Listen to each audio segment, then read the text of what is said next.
Friday night's Game 1 featured the Sexsmith Vipers versus the Dawson Creek Junior Canucks. We begin almost 12 minutes into the second period. The score is tied 2-2.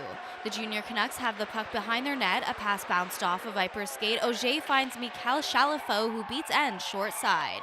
It's 3-2 Vipers. On to the third, Dustin Bame has the puck, goes cross ice to Tanner Bame, back to Dustin, he scores!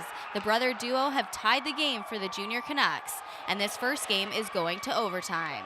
It's Mason Ducharme across center, he makes a move around a defender, and it's in! 25 seconds into OT. The Junior C's kick off the showcase with a 4-3 overtime win. The Junior Canucks' second game would be Saturday afternoon against the Fairview Flyers. Only 2.5 minutes into the game, Rowley wins the faceoff. Tanner Bame throws it on net, and it beats Alex Sawchuk high blocker side. Dawson Creek is up 1-0. Fast forward to 5 minutes left in the second, 3-2 Flyers, and they're not done yet. The puck deep, Tokart spins around to find Cripps at the point. His wrister is tipped by Kristen Corliss over the shoulder of Ends. 4-2 Flyers. This would be the game winner, as each team would go on to net one more. Final score, 5-3 Fairview. On Saturday night, the Fort St. John Huskies hit the ice for their first game versus Grande Prairie. Midway through the first, Jared Lowen at the point over to Jacob Lang, and he beats the Kings goalie Wyatt Fournier to put the Huskies up by 1. Shortly after Lang, he moves around, finds Gary Lowen, and Lowen sneaks it by Fournier to put his team up by 2. The second Huskies goal would be the game winner, a 4-1 final. On Sunday, Fort St. John was back in action, this time against the Fairview Flyers. 5 minutes into the second, a 0-0 game. Craig Steele with the puck, Jeff Dick jumps back on it, sees an open Brady Marzocco, and Marzocco roofs it over Sawchuk's right shoulder. 1-0 Pups. The Huskies are on the power play with 5.5 left to play, and down 3-2 after 3 unanswered Flyers goals. Jared Lowen shoots it in, deflects off D. Winkle gets knocked down in the chaos, the puck pops up, and Borkland tries to bat it out of the air, but it ends up in the back of his net. We're tied at 3. Schlachter sends the puck up along the boards. Jared Lowen takes a shot from the point, and Craig Steele with the redirect. The Huskies are up by 1 with 56 seconds left to play. And that would be the final. Fort St. John would win 4-3 and secure a 2-0 weekend at the first annual NWJHL Showcase Tournament.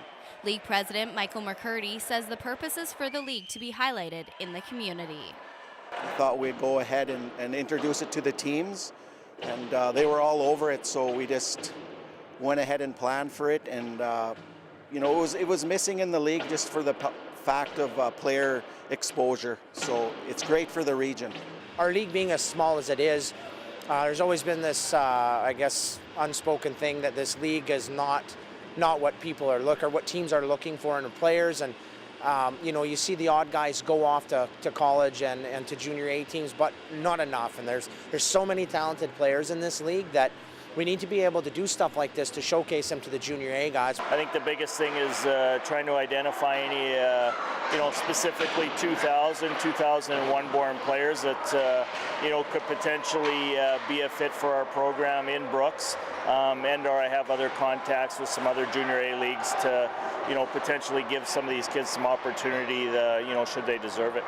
I think the hockey community needed something like this. There's some of the other leagues have been doing it, and it's been good for them. And we got lots of good hockey players in this league. It's just needed to be advertised a little bit better, and this is one of the ways that they're going to be able to get to that goal. League President Michael McCurdy says the Showcase Tournament has many advantages. It's an opportunity for the league to gain exposure, players can demonstrate their skills in front of various scouts, and coaches can decide on any final roster changes before the January deadline. It's an event that McCurdy hopes will become an annual tradition. Taylor MacIntyre, CJDC-TV News, Grande Prairie.